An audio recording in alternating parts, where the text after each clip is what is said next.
Welcome to another edition of the ASUN Gameday Podcast, the official podcast of ASUN Football and ASUN Sports. I'm Jordan Griffitt, joined by the usual suspects, William Hall and Mike DeVader. We are back here at the office in Atlanta, also joined by Eric Hunt over here. Eric's here, so yeah. I mean, normally he does his thing remotely, and but today, we get to feel his presence in person. Yeah, I mean, a Thursday podcast here. All the other workers are here. I mean, the energy is different. Yeah, exactly. It's been a while since we've been here. Mm-hmm.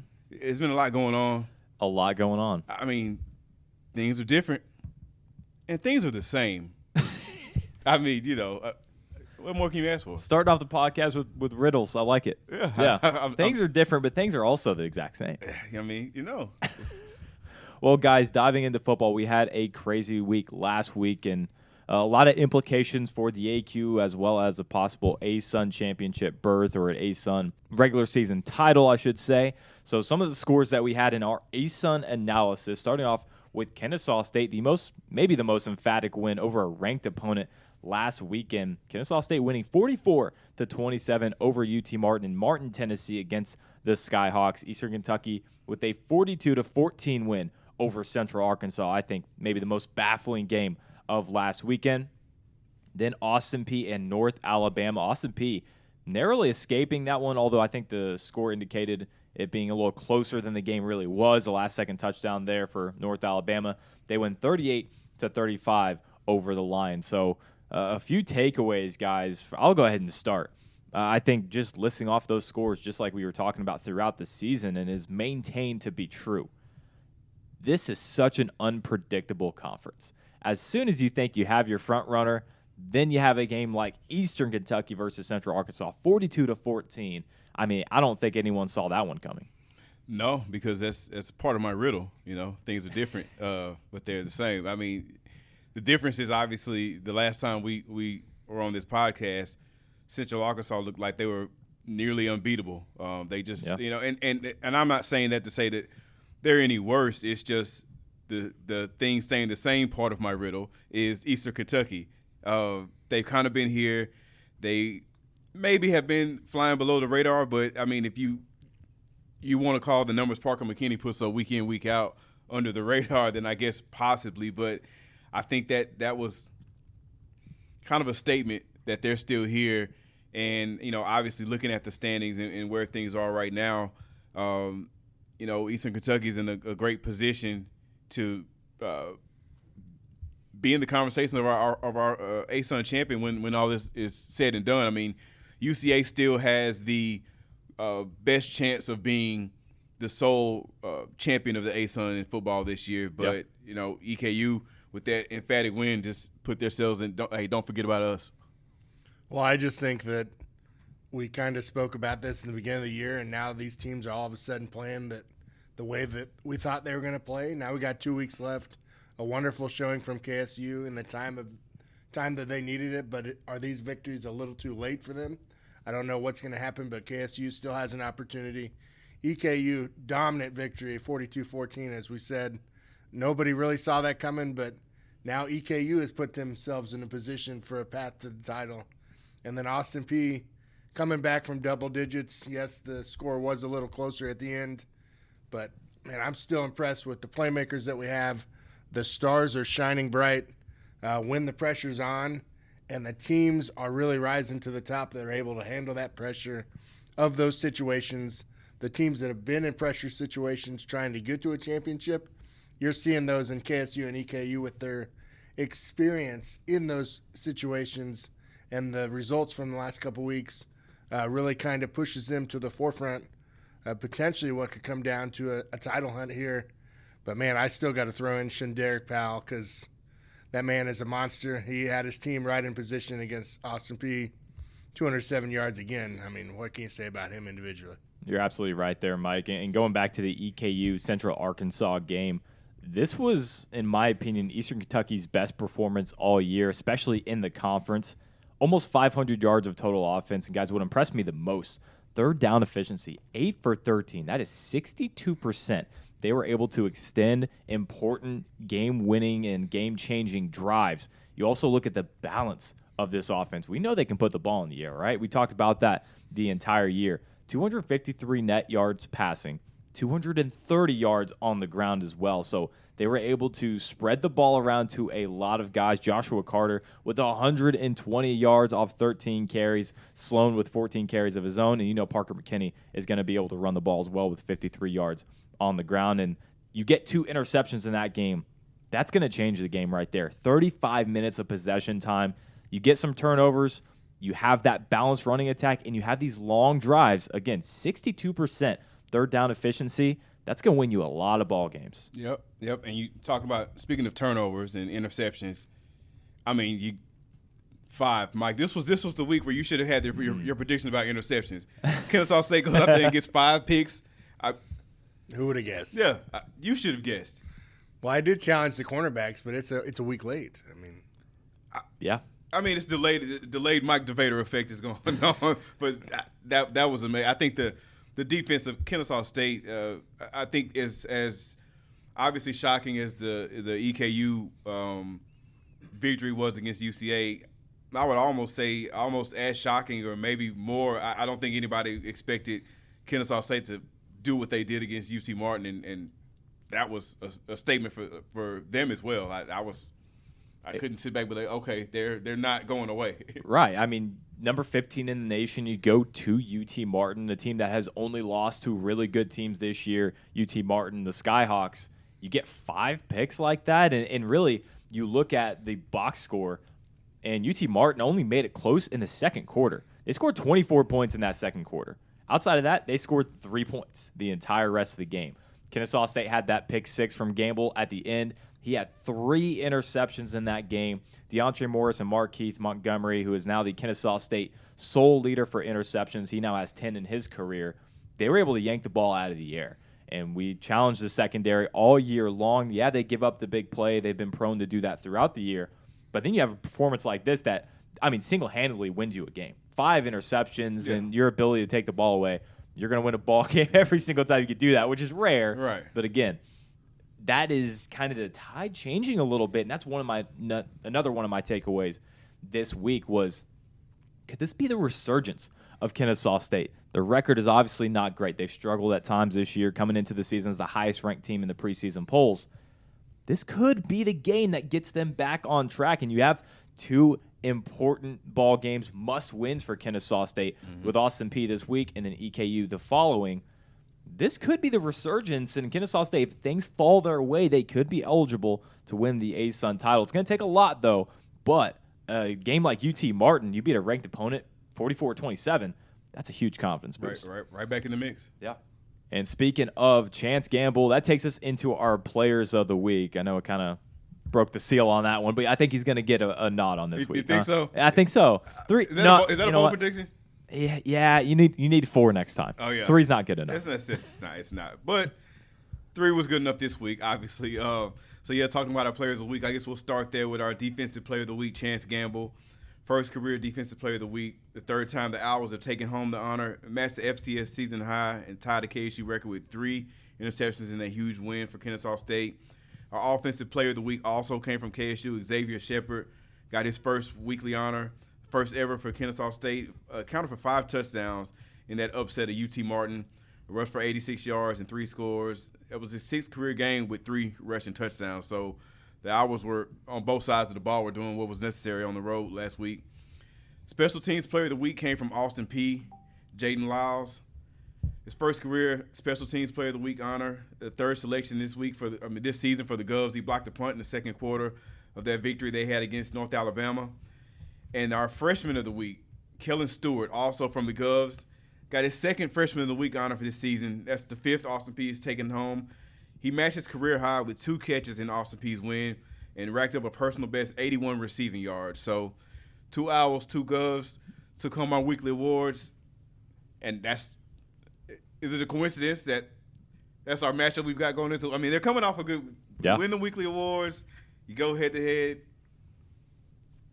There's a lot on the line for that game. It is. A lot on the line. The season really, postseason eligibility or the postseason hopes, the dreams that you've had all year, one of the 2 teams is going to walk away, and those dreams aren't going to be there after. Yeah. I mean, looking at the standings, I mean, whoever whoever loses that game,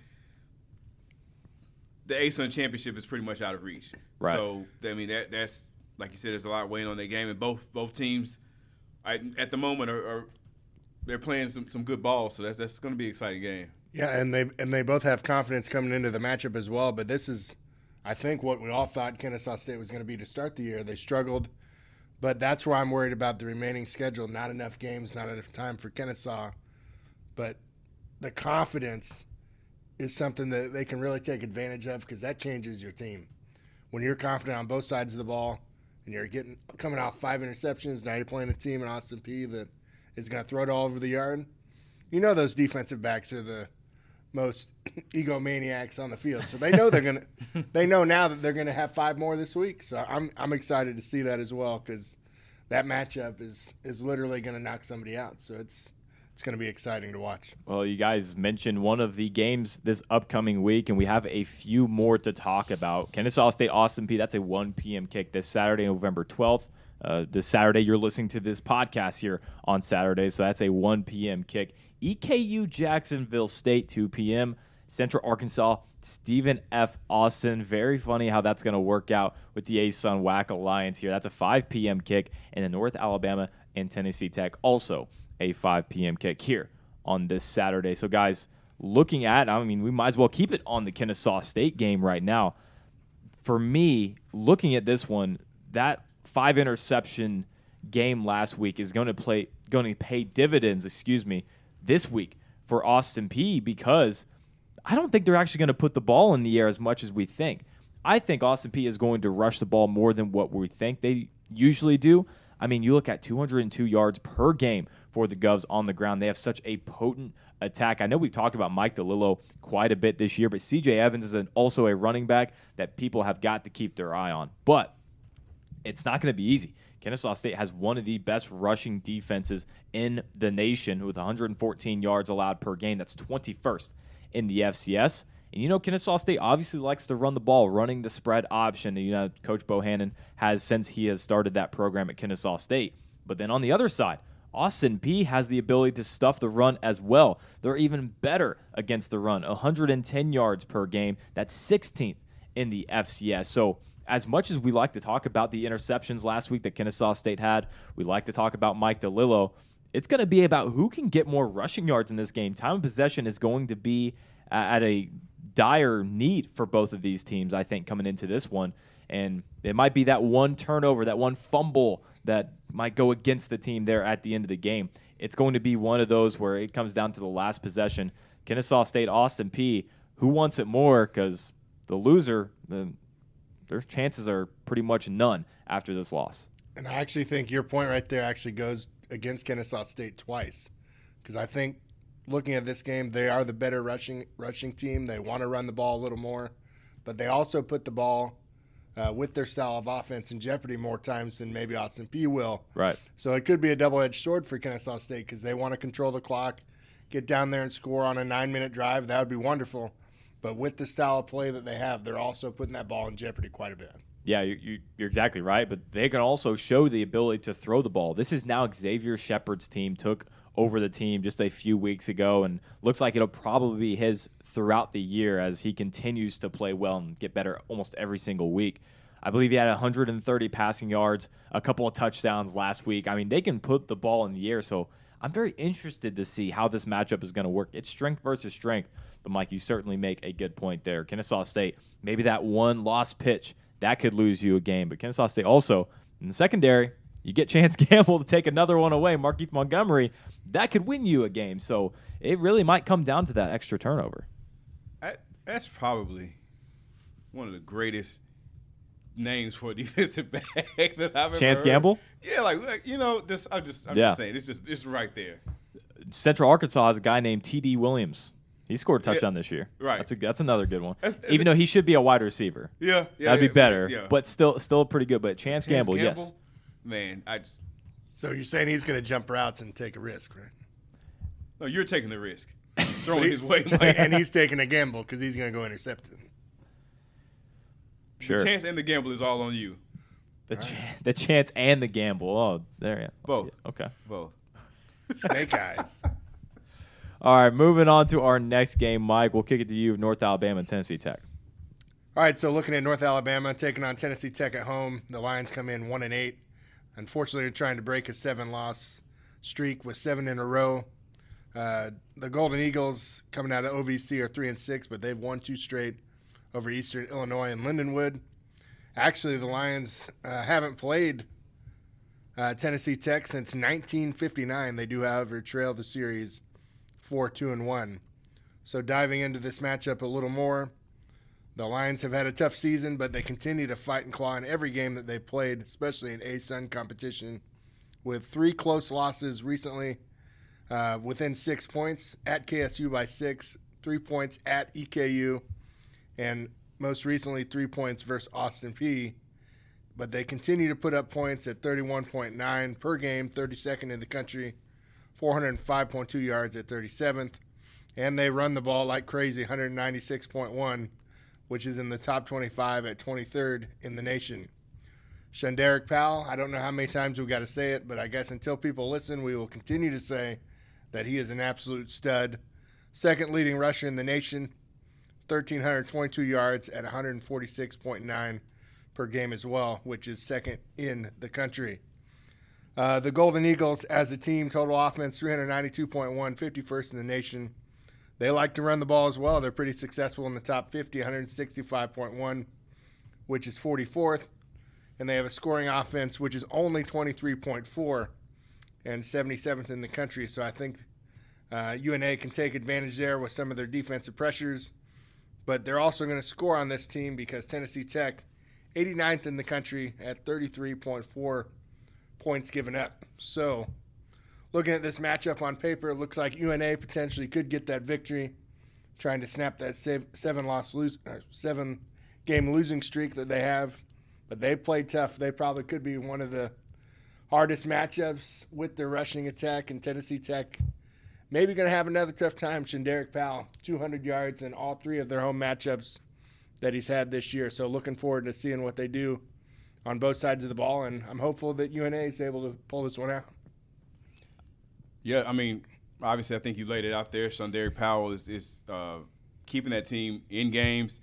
I'm ready to see them start to actually, these games that they're close in, they're in every game, and I think he's keeping them in there. So it's just when they're going to start putting together the wins to go with the performances that he's having. I mean, like you said, he's leading the nation in rushing touchdowns, so he's obviously a force that you have to account for.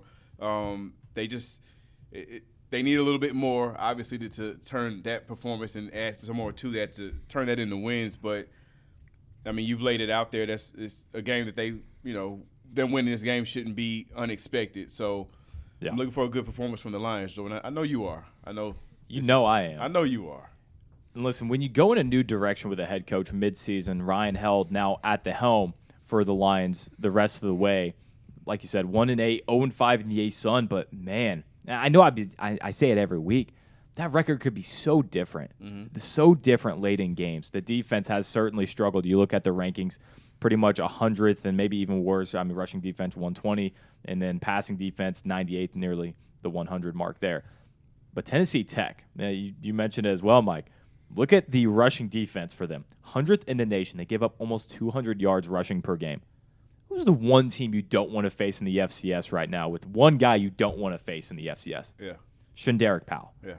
That is a beautiful matchup for North Alabama. The defense has got to step up big because Tennessee Tech is a team early in the year struggled mightily. But they're starting to put some things together now at 2-3. They're a team that's actually on the rise, believe it or not. North Alabama, a team that I think can be as well. I'm gonna go with the Lions here. I think that they're gonna put up some points as they always do.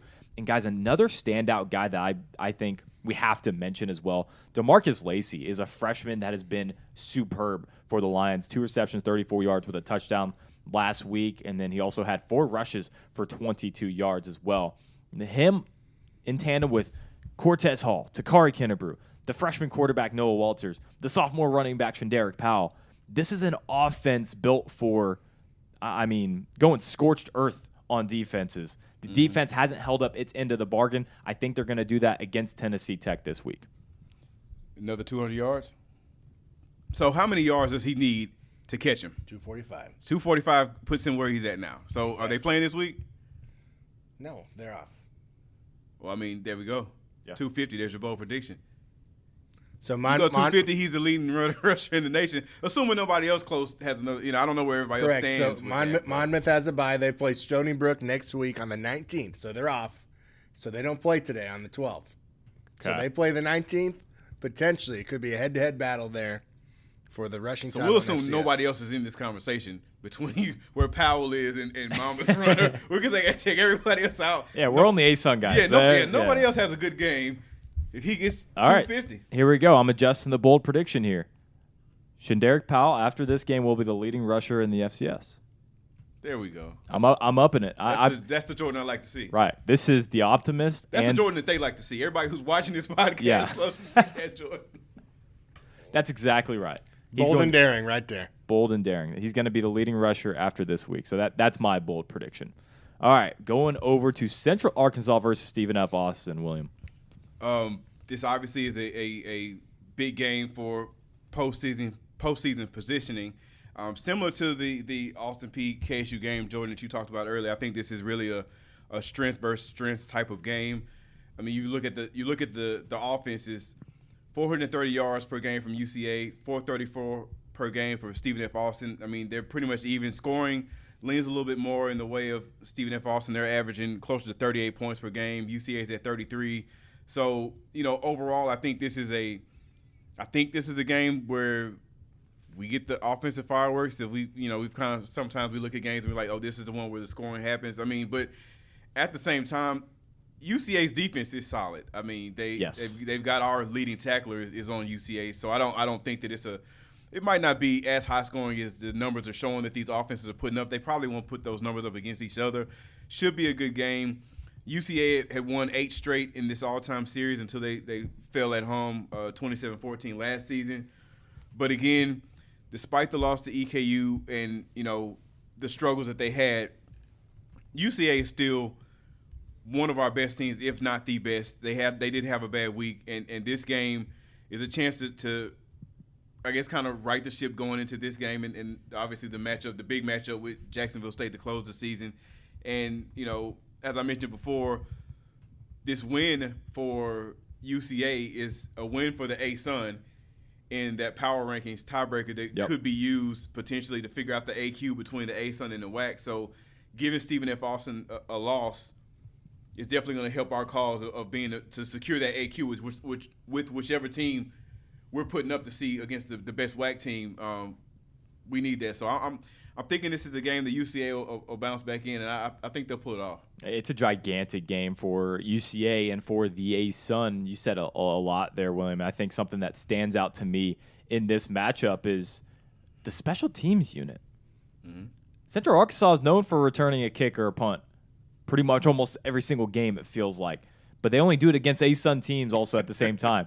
Are they going to do it against Stephen F. Austin? Gerard Barnes, their punt returner, and kickoff returner Christian Richmond. I'm very interested to see if they can get the game involved and put Central Arkansas in some good field position. And with a ASUN WAC matchup like this, the implications are so ginormous for the entire conference. And Central Arkansas, I mean, they're really hard to judge at this point because you have the game last week against Eastern Kentucky, and you also have a couple other instances like Lindenwood where you're like, well, I'm not exactly sure. Mm-hmm. But then you have Kennesaw State. Just hammered them. They beat Austin Peay. Yeah. They had a couple returns there too. Yeah. I mean, they can be so brilliant at times and look so unbeatable at times. And in some games, I'm not exactly sure what happens, but regardless, the talent is there. Central Arkansas has the talent to be in a legitimate playoff team. Got to win a game like this against Stephen F. Austin. Also help out the other ASUN teams a little bit. They need a boost too. Yeah, everybody wins if you win. Everybody wins if you win. Everybody wins if you win. That's amazing. There you go. And Darius Hale, speaking of their weapons, 72 yards away from 1,000 yards on the season for the second year in a row. Obviously, he's our reigning freshman of the year. So he's been terrific. I think they've got the weapons on both sides of the ball. So I think the surprise comes, as you said, more so when you see the UCA team that doesn't look like what we expect. It's like, what's going on, when they're going to kick it into gear, because for the sample size we've had, the majority of the time, they're dominant. Mm-hmm. If we get that team, they better be bear aware. Lumberjacks better be bear aware. When Central Arkansas is on top of their game, look out. Yeah. All right, Mike, that takes us to our standout stat. What stood out to you this past weekend? Okay, so looking how everything is coming down in the ASUN these last couple of weeks, the race getting down to the wire. So late game heroics could play a role in the outcomes in some of these games. So nothing is more pressure situation like than a fourth down conversion rate when the time is in need, try to get that first down or that touchdown, trying to get the ASUN championship. So we're going to look at fourth down conversions, and our range of teams is from 58% to 33%. Kennesaw State is first in the conference at 14 to 24.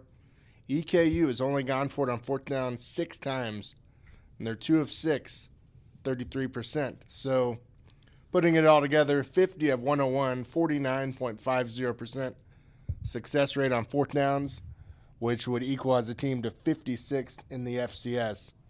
But I think fourth down conversion rate, when you have to go for it, when the season is on the line, this type of stat, and those familiar with fourth downs and getting those plays on the field, trying to go through those situations, could play a big role, because teams that are used to going for it, they might be in a situation where they're excited to go for this, try to win the game on a fourth down, but maybe EKU has to go for it more often than they have been because they're trying to win the championship.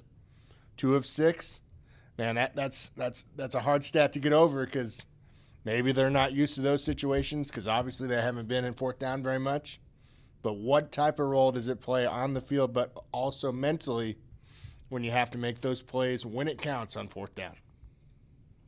I like that a lot there, Mike. And, I mean, you go down to it, look around the ASUN and all these teams' offenses.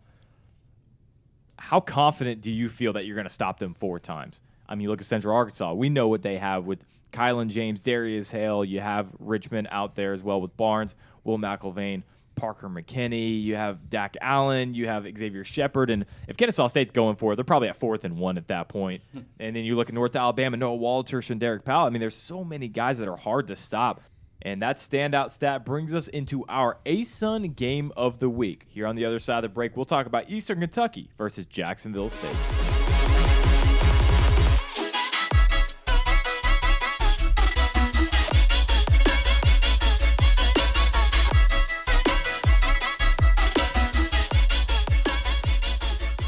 Welcome back to the ASUN Gameday Podcast. Jordan Griffitt, William Hall, Mike DeVader, Eric Hunt.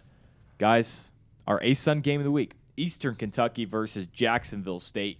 If you want to look at their records, these two teams are behemoths. Eastern Kentucky coming off maybe their most emphatic win last week, and Jacksonville State has just been a tank all year long.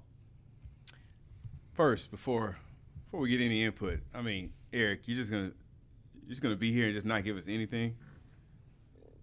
You did get introduced again. Yeah, again. Twice. Like, this is the second time we've said your name, and you're not gonna. You actually done my part. Oh, you got the trivia this week? Yeah. You're gonna get live trivia? Oh, okay. All right. Wow. Okay. All right. EKU, impressive. This is a chance to kind of solidify that they are the team that we've been looking at all year. They've been putting up numbers. Of course, Parker McKinney has been doing what's necessary. They've got the weapons. Their defense has been not as dominant as they were last year, but they're here. They're winning games, and that's what matters. So I think this is it's going to be an interesting matchup. Obviously, JSU is JSU. They've been dominant, as you said. They've basically taken care of business against the other ASUN opponents. They're sitting at the top of the standings for a reason. Somebody's got to knock them off to try to shake things up and try to make these last couple of weeks interesting. So I can't think of another team that's got a better shot than EKU right now. That's a great point. If you want to win the conference, you got to beat Jacksonville State, the only undefeated team right now standing at 7-2.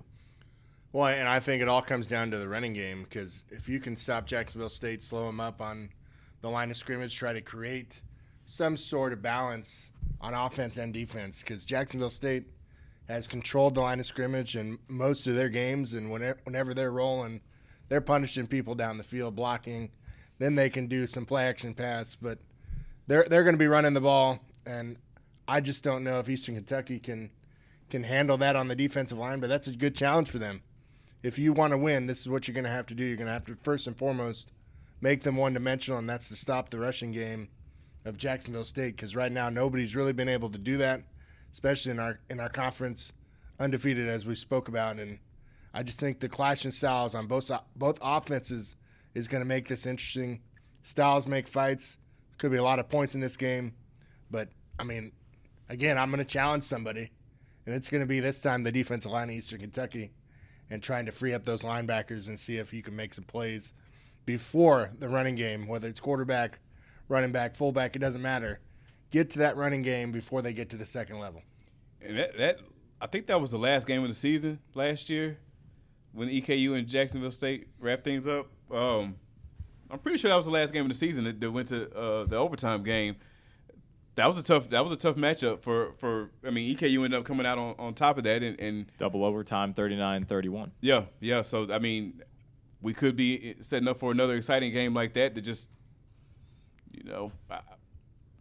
I wouldn't be surprised. I don't think either one of these teams has that much of an advantage over the other. I think it's gonna, like you were saying, Mike, it's gonna take all those, the O line, the D line, everybody's got to be on point. But I think that the matchup is a lot more even than we might have thought about just looking at how dominant JSU has been. Like EKU they're a powerhouse. Yeah, I 100% agree with you, and I think Jacksonville State, when you look at the stats, they play some incredibly complementary football.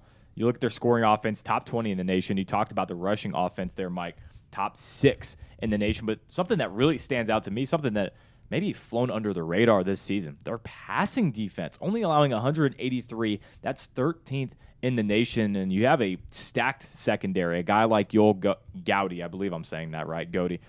5 pass breakups. Stavante Tullis, he's been an ASUN Player of the Week several times, it feels like at this point. And then your linebackers, Fred Perry, Deco Wilson, they have so many guys back there that can defend the pass. And that's another, again, we've talked so many times about the strength versus strength, and this is another one of those examples. EKU, they can put the ball in the air. Jacksonville State, they can deflect the ball out of the air. They might not intercept it, but they have shown the ability to cover up that back end, and they're going to get some coverage sacks there on Parker McKinney, or at least I think so. But this is going to be a tight game. This is one of those games where you cannot take your eyes off the screen. The next play that's going to be maybe a touchdown, because both these teams can take it to the house in the split second. Well, and another thing that I think is interesting and might be overlooked in this matchup, a little off the board here, but Eastern Kentucky's coming off a big win. They have momentum. They're looking to keep momentum. But coming off the bye week for Jacksonville State, they had the big win against Austin Peay. Yeah. What does that bye week do to them? Do they carry that on? Because that's kind of tough to play well and then kind of stop, because sometimes you don't want to have that bye week when you're starting to hit your stride. So what does the bye week do to the Gamecocks? Are they able to continue that momentum? Because Eastern Kentucky probably going to be starting off on the right foot.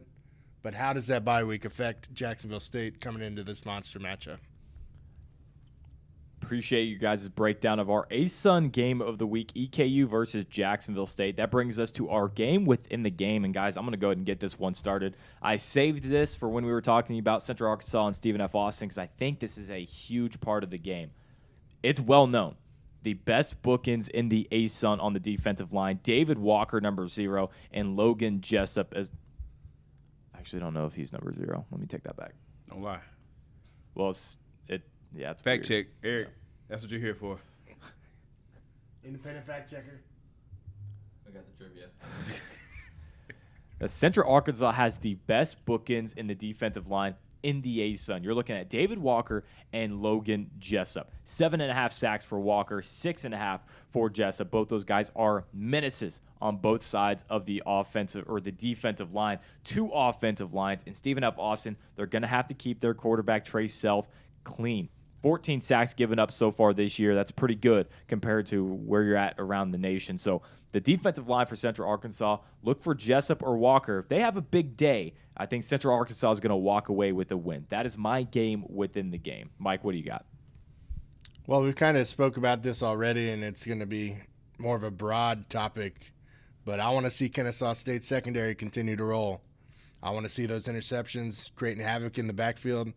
I want to see some gambles. I want to see some turnovers because I'm going to look at Kennesaw secondary versus Austin Peay's passing game, and I mean mainly their offense in general because they're pretty dynamic, but I want to see if that KSU secondary can continue to carry the mentality they have, the momentum that they've brought into this matchup. Was such a huge game last week, 5 interceptions, because Austin Peay scoring 35.1 points per game, throwing for about 250, but their dynamic offense versus Kennesaw State secondary, because Kennesaw State's giving up 34.3 points a game, and that's right about the average of Austin Peay, just at 35.1.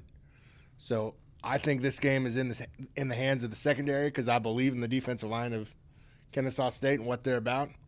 It's can the Alice's secondary continue to hit their stride at the right moments, make those big plays, create those turnovers, and snatch another victory against Austin Peay.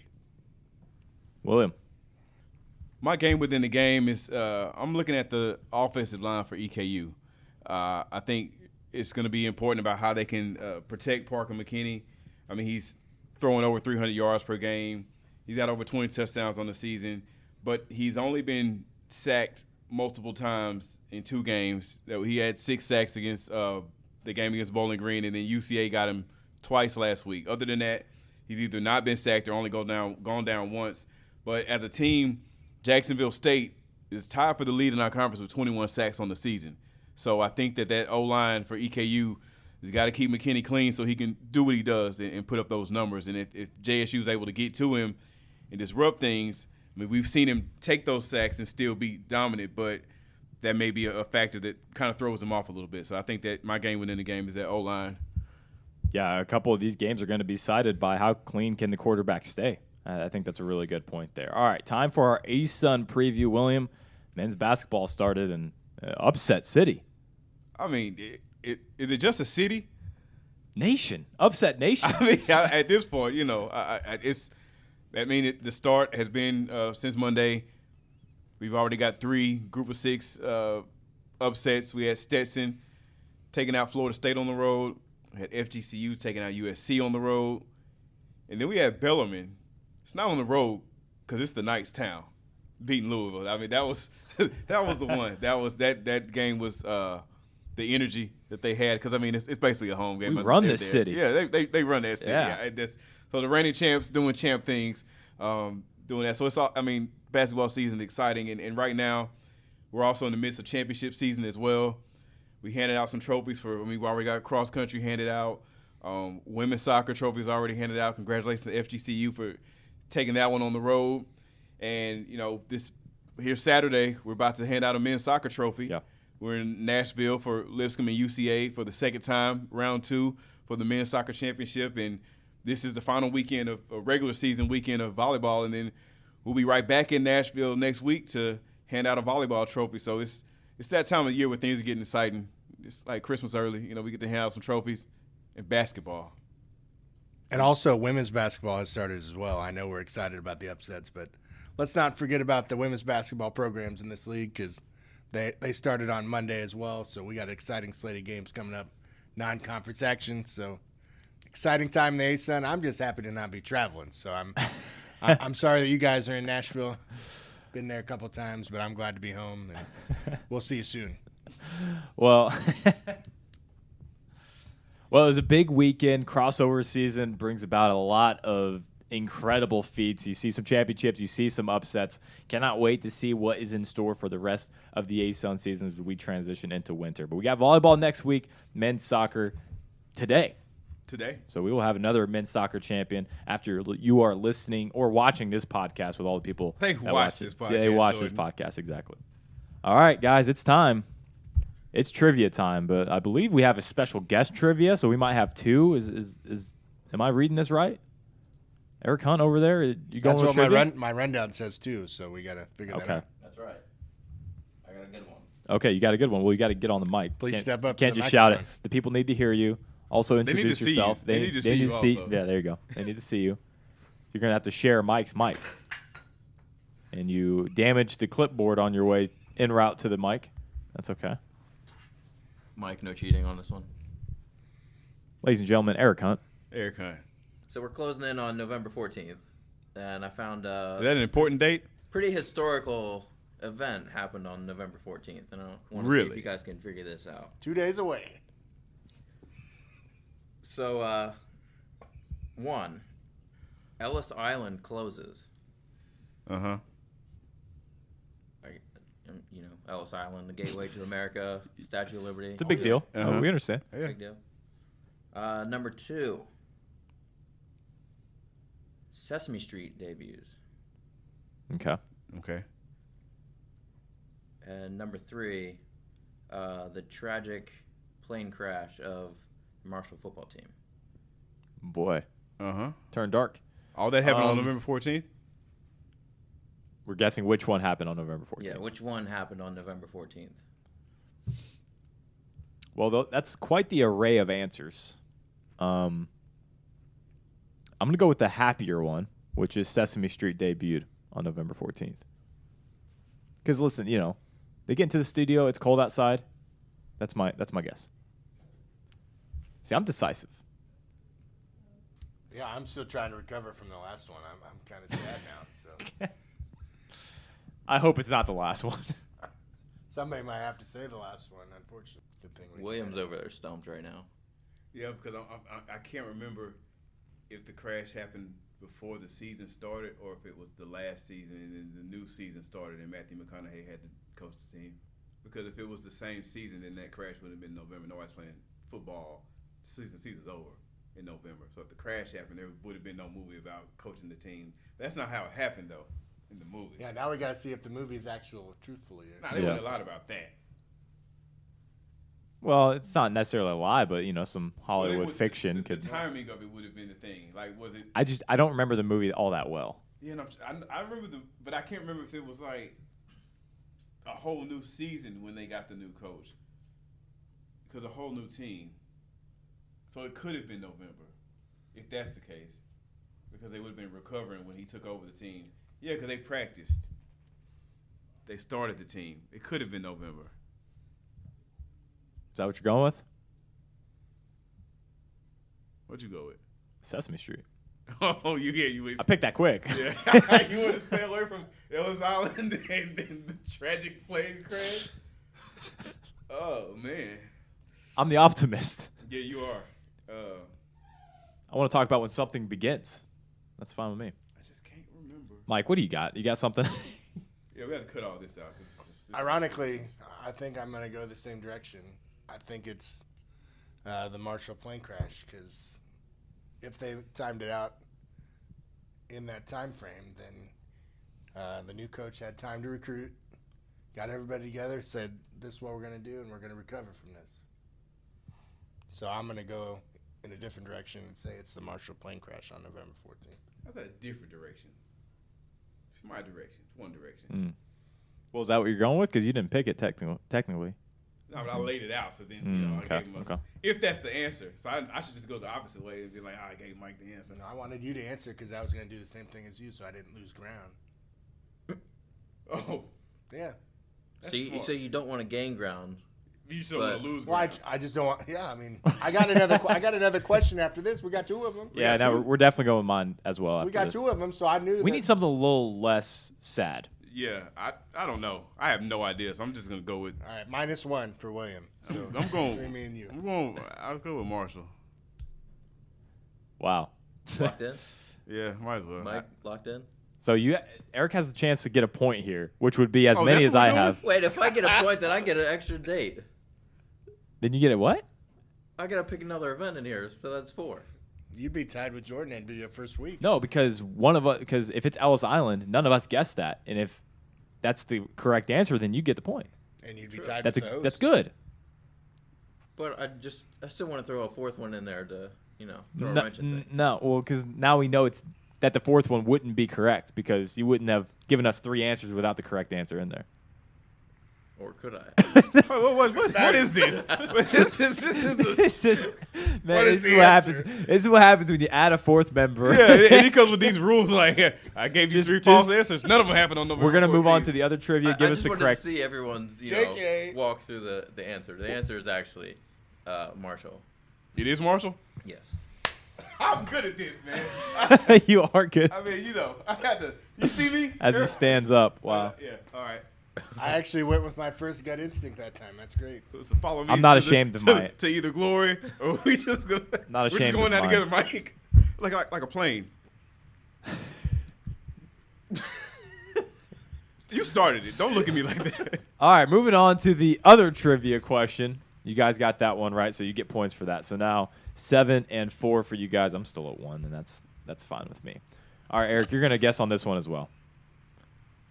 Australia has the highest number of blank. A, venomous snakes. B, Tasmanian devils. Or C, flying foxes. Australia has the most of which of those 3? Everything in Australia can kill you. All right, hang on. Time out. Is it the most between those 3 or the most So it's for Australia? that's a good versus question. other It's the countries? most of the species in the world, like in the country. So Australia has the most of this species in the world. Got it. Like if it were flying foxes, Tasmanian devils, or venomous snakes, they have the most of one of those than any other country. I'm shocked that 6-foot spiders isn't on this list because I thought they were famous for that. I'm sure there are, but I think that's probably just a fact, and I didn't want to put it in there and have it actually be a fact, and I think it's wrong. You know what I mean? So I couldn't put You that mean there. you actually put the right answer in the? Yeah, I did. Any guesses? I've got a guess, but it's too obvious. I feel like snakes is out because It's too obvious. Also, and to me snakes is more like the Amazon. Okay. Good point. I don't know if that's true, but that sounds right.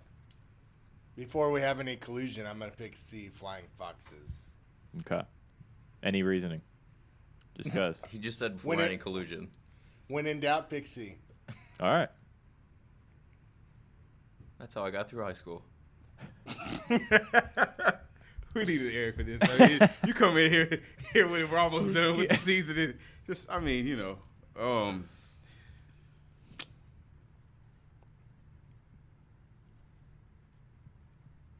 I'm pretty sure that the most venomous animals are in Australia, but I don't know if the amount of snakes puts them over the top. Is the question. Man-eating koalas or something. I don't know how Tasmanian devils gets in there either. They're Tasmanian, not Australian. Hey, we don't use logic on this podcast. Well, Tasmania is a part of Australia. I might have a little too much in there, Are but you talking about the country or the continent?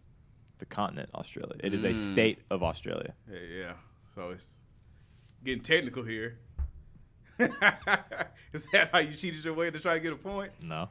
You just found him out, Eric. Maybe. You I don't just know. was trying to. You saw that? That's pretty slick. Glass half full type of guy. I'm desperate. Okay. I don't know. That's not an option. I'm gonna go with Mike Flying Fox. There are a lot of bats. I'm assuming there are a lot of bats in Australia. Yep. Eric? Should just probably went with snakes though. Yeah, I'm gonna go A. Snakes. Okay. Are these locked in? Or he just got his point because he got his. Are these locked in? Snakes? Yes. Foxes. Flying foxes? Flying foxes. I need verbal confirmation here, fellas. It's like courtroom. How many points did I get for the marshal, Eric? You got one. Half a point. Wow. What? Wait. No. No, I've We already- can't let him come in and I- commission I've- our point system. I've already moved to 4. We're good. Yeah, I mean I've already got one. Yeah, win, so Jordan I'm said fine. you're up to 7. Yes. All right, we're locked in, right? Yeah. Okay. Yes. Eric is now tied with me. It is venomous snakes. The most obvious and clear one is the one that turned out to be true. That's why I wasn't answering. Well, because the last few weeks you guys have been automatically dismissing one of the three because it's been too obvious, and now I wanted to okay, well I'm gonna try and take advantage of that. It worked unless Eric, if you aren't here, I can give you that point because technically I talked them out of A. I'm not taking sympathy. Yeah. I should have went. Yeah, Eric's good. Yeah. Should have went with snakes. That was when I saw it. I'm like, I know overall everything off track like that. I watched so many shows about this could kill you, and you step on this ant and bite your foot off. But I was like, Well, that is going to do it for the ASUN Gameday Podcast. Jordan Griffitt, William Hall, Mike DeVader, Eric Hunt. Another enjoyable round of trivia right there toward the end. Make sure to watch all the games this Saturday coming up in just a few hours. We'll see you next time out. Peace.